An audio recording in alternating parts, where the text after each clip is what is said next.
In 1982, actor Paul Newman and writer A.E. Hotchner made their own homemade salad dressing, bottled it, and gave it to friends as gifts. According to the Newman's own website, he made it in a barn behind his Westport, Connecticut home. He made it in an old wash tub, and he used a canoe paddle to stir it. And they bottled it in old wine bottles, which Paul Newman said he had plenty of sitting around. They delivered the salad dressing, and then they forgot about it. They went fishing.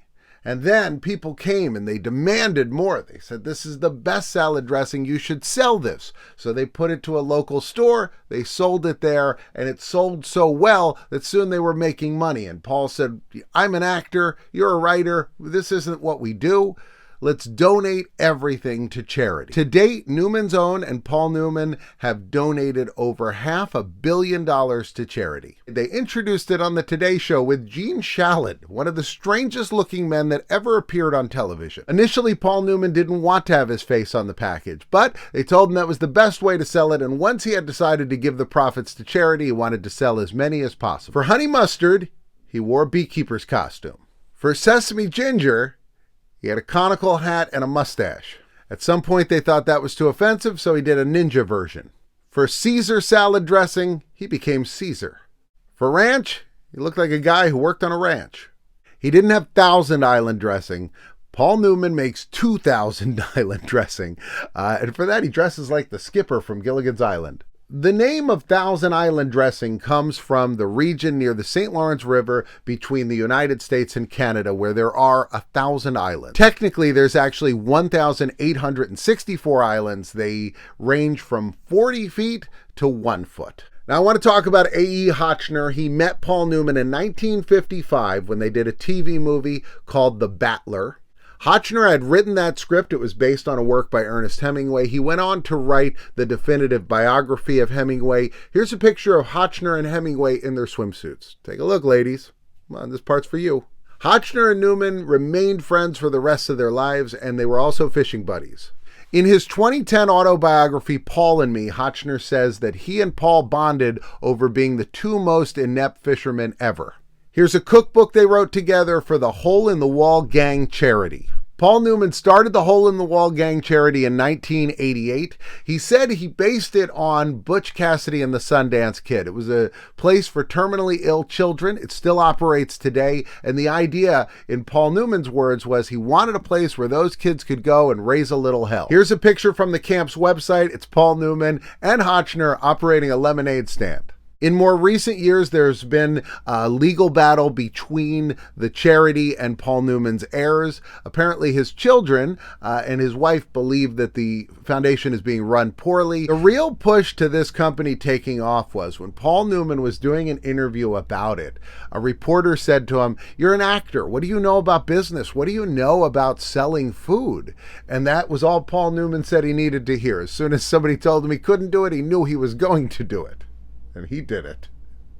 They also make pizza and popcorn. Paul Newman was known to pop his own popcorn at home and bring it to the movie theater with him. In 2020, Dave Portnoy was reviewing pizzas at home, and he reviewed this pizza, gave it a 7.4, which was the highest of any of the frozen pizzas he had reviewed at that point. Paul Newman had a great sense of humor about himself. Dave Letterman once did a top 10 list about him where he included chunky mayo, aerosol pork, and fig Newmans. So Paul made fig Newmans. Letterman would regularly have Paul Newman on the show as a guest or doing a walk-on or doing a bit where he was in the audience.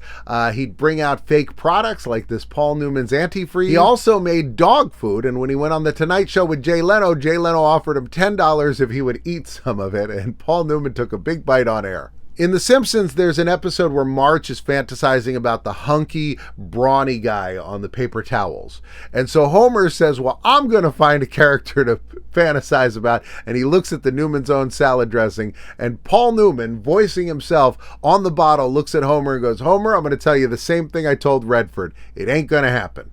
There's also an episode of American Dad where Mrs. Lonstein makes her own salad dressing. Paul Newman has his team of goons arrest her and put him in Newman's Own, woman's own prison. She then makes such a good toilet wine that Newman trades the recipe in exchange for her freedom. Here is a sketch by Matthew Kirks This was going to be a Wacky Packages, and you can see it's human's bone, and you can see it's salsa. And what happened was Paul Newman died right around the time this would have been going to paint and then print, and so they decided it was in bad taste at that point, and so they didn't make it. But look at this. I mean, that's great. I love Wacky Packages.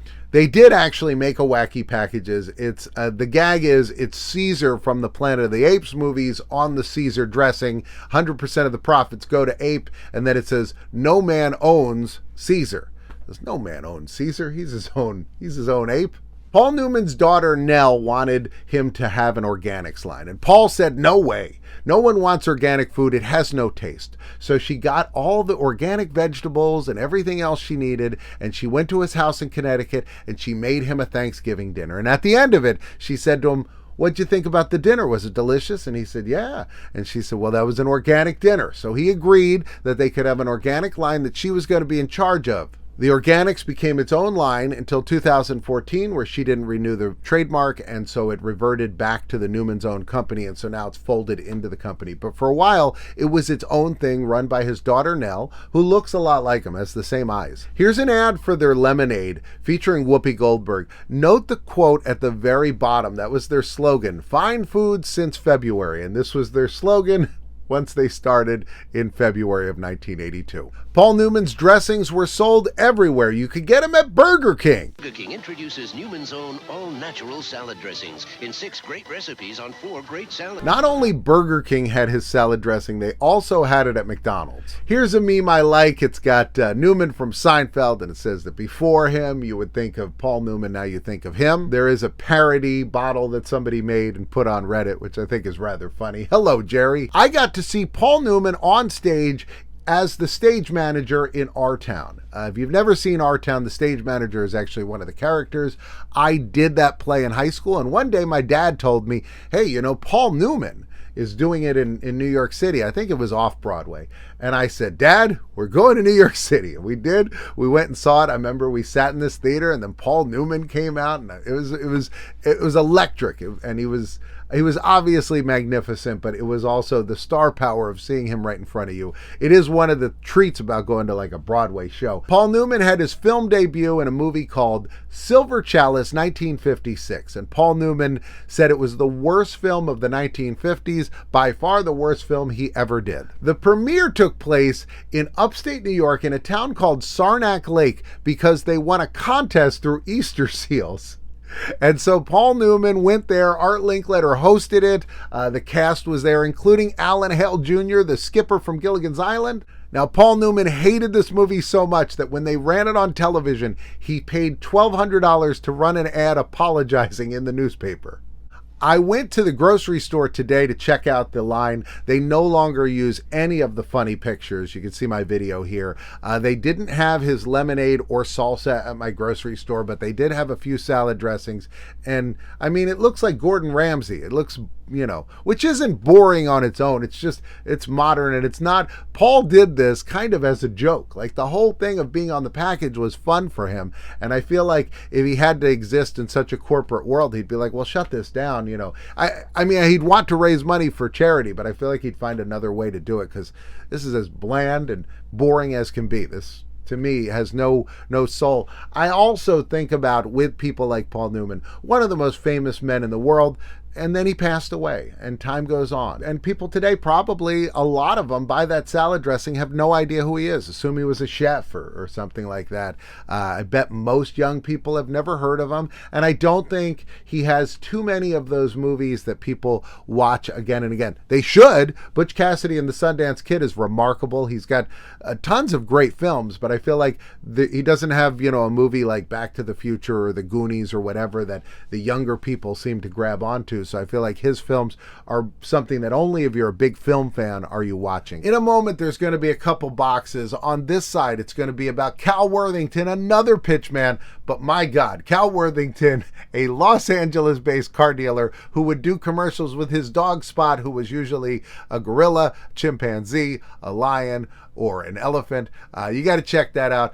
If not, YouTube puts what they think is best for you, and maybe they know you better than me, and then you're going to click that. But either way, come back tomorrow at 2 o'clock. We're going to do something altogether new, and I know you're going to enjoy it. I'll see you then.